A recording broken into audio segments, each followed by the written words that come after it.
The second one we're going to talk about, that we're going to go over rather, is the mental and emotional state.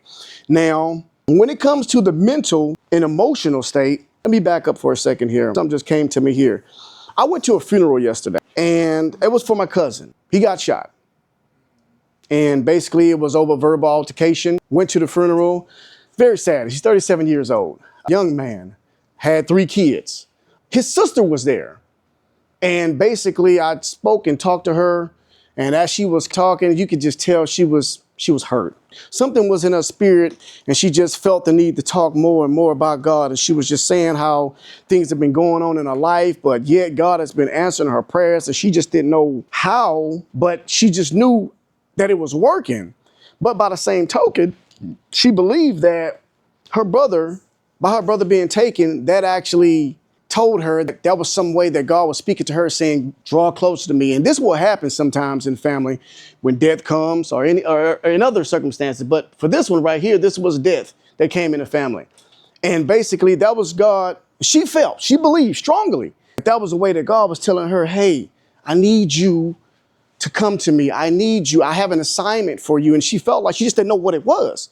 And then I actually had the pleasure of just conversing with her afterwards, just to give her some encouraging words and exchange numbers and things like that. And she just was pretty much surprised how I've transformed myself here. And hey, I ain't no saint. Listen, I ain't been like this all my whole life, right? So I'm not up here fronting and act like I'm just holier than thou. I'm some sort of Sadducee or Pharisee around here.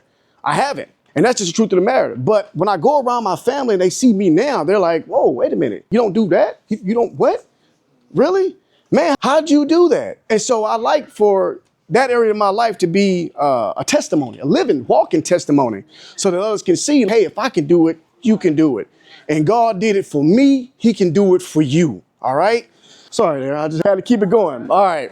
I know we heard no time. That's what I'm saying. We're going to say it all right here in 20 minutes. But Proverbs 4:7, thank you. Sister Quita. There we go. Hey, she liked that better there. Sister Quita there. That's the mental and emotional state here. So this is, again, this is the book of Proverbs, Solomon. He's going through all of his wisdom.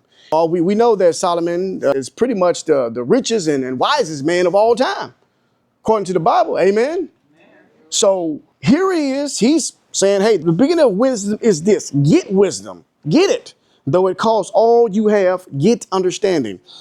So here, I like to use this as an example for us to build on the mental and emotional state, because we need to get wisdom. Again, though it costs all you have. What's the one thing in this world that costs or that's more valuable than money? Anybody? Now, right. But here on earth, as we're trying to make a transition, or we're trying to build ourselves, we're trying to work on ourselves, what are we going to have to spend in order to develop ourselves? We have to spend time. Time is something that we can't get back. Once time is gone, it is gone. That is it. And so basically, I like to look at this verse right here and say, hey, we need to spend time developing ourselves. I read a post the other day that said if we spend just as much time on develop ourselves as if we spend on our job, then we'll be a better person. And I thought about that and I said, man, developing ourselves. When we spend 8 hours a day, 40 hours a week. That's if we ain't putting in overtime. So if we spend just 1 hour a day reading something that's going to help develop our mind, help build our spirit, help us physically, help us financially, that could be enormous. And so what I like to believe here at this moment here, again, get wisdom, spend time on developing ourselves. Now I have on the side here, basically a YouTube video that I have recommended for us to watch here. And I'm actually recommending you guys to watch this video for 90 days straight. Now, why would I ask you to do something for 90 days straight? We as humans have the ability to learn something, but the best way we learn something is through repetition. If we do something one day, another day, and we stop doing it, we're not gonna learn it. But if we do something and persistently, we have the ability to learn it faster. We have the ability to be more thorough with it, and we have the ability to explain it to others. All right, so this YouTube video here, again, is called The Secret of Self-Image by Bob Proctor. He's one of the guys who basically talk about self-image a lot, and it's something that I'm highly recommending.